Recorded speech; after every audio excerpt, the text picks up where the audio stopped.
கடையில் கிடைக்கிற அதே சுவையில் பிரியாணி செய்கிறதுக்கு இந்த மாதிரி மசாலா அரைச்சி செஞ்சு பாருங்கள்.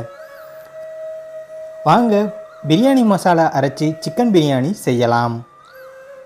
இதுக்கு 10 கிராம் பட்டை, 25 கிராம்பு, 20 ஏலக்காய் இதை பொடியாக்கி வச்சுக்கலாம். அடிகனமான பாத்திரத்தில் 75 கிராம் நெய் ஊற்றிக்கலாம். நெய் உருகியதும் 2 மீடியம் சைஸ் வெங்காயத்தை நீல வாக்கில் அரிஞ்சு சேர்த்துக்கலாம். வெங்காயம் பொன்னிறமாகிற வரைக்கும் மிதமான தீயில வதக்கி விட்டுக்கலாம். இது கூட 2 பச்சை மிளகாயை சேர்த்து 2லேருந்து 3 நிமிஷத்துக்கு வதக்கி விட்டுக்கலாம். இதில் 2 டேபிள் ஸ்பூன் இஞ்சி பூண்டு விழுது சேர்த்து இஞ்சி பூண்டு பச்சை வாசம் போகிற வரைக்கும் வதக்கி விட்டுக்கலாம். இப்போ 2 மீடியம் சைஸ் தக்காளியை நறுக்கி சேர்த்துக்கலாம். தக்காளி குழையிற வரைக்கும் வதக்கி விட்டுக்கலாம்.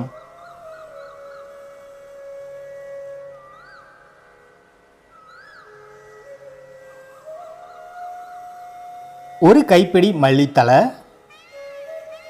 ஒரு கைப்பிடி புதினா இலை சேர்த்து மிதமான தீயில 2லேருந்து 3 நிமிஷத்துக்கு வதக்கி விட்டுக்கலாம். இதில் அரை டீஸ்பூன் மல்லித்தூள், அரை டீஸ்பூன் மிளகாய்த்தூள், ஏற்கனவே அரைச்சி வச்சிருந்த பிரியாணி மசாலா முழுவதையும் சேர்த்து 2 நிமிஷத்துக்கு மிதமான தீயில வதக்கி விட்டுக்கலாம்.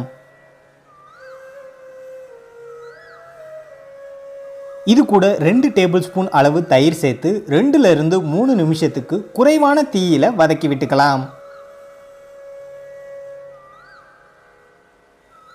கழுவி சுத்தம் பண்ணி வச்சிருக்க சிக்கன் 600 கிராம் அளவு இதோடு சேர்த்து 5 நிமிஷத்துக்கு மிதமான தீயில வதக்கி விட்டுக்கலாம்.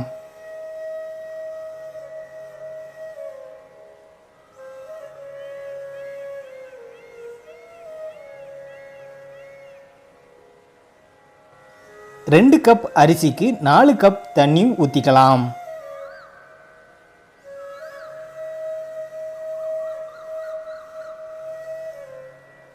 கழுவுனதுக்கு அப்புறமா 25 நிமிஷம் ஊற வச்ச அரிசி 2 கப் அளவு சேர்த்துக்கலாம்.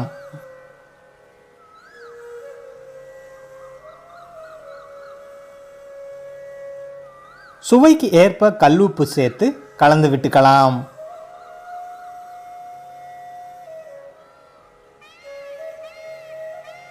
நல்லா கொதிச்சதுக்கு அப்புறமா மூடி வச்சு 20 நிமிஷத்துக்கு மிதமான தீயில வேக வச்சு எடுத்துக்கலாம்.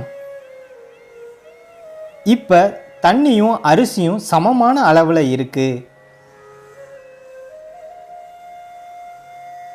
இதை கிளறி விட்டதுக்கு அப்புறமா 1 டீஸ்பூன் எலுமிச்சம்பழ சாறு, 1 டேபிள் ஸ்பூன் அளவு நெய் சேர்த்துக்கலாம். இப்போ பிரியாணிக்கு தம் போட்டுக்கலாம். ஒரு தோசைக்கல்லை சூடாக்கி குறைந்த தீயில 15 நிமிஷத்துக்கு தம் போட்டுக்கலாம். மேலே ஒரு வெயிட் வச்சுக்கலாம். 15 நிமிஷத்துக்கு அப்புறம் நம்ம பிரியாணி தயாராகிருச்சு. நீங்களும் இதே மாதிரி மசாலா அரைச்சி பாருங்கள், ரொம்பவே சுவையாக இருக்கும். நம்ம வீடியோ பிடிச்சிருந்தா மறக்காமல் சப்ஸ்கிரைப் பண்ணி பக்கத்தில் இருக்க பெல் ஐக்கானை கிளிக் பண்ணிக்கோங்க. அப்போ தான் நான் போடுற வீடியோ உடனுக்குடனே நோட்டிஃபிகேஷனாக உங்களுக்கு வரும்.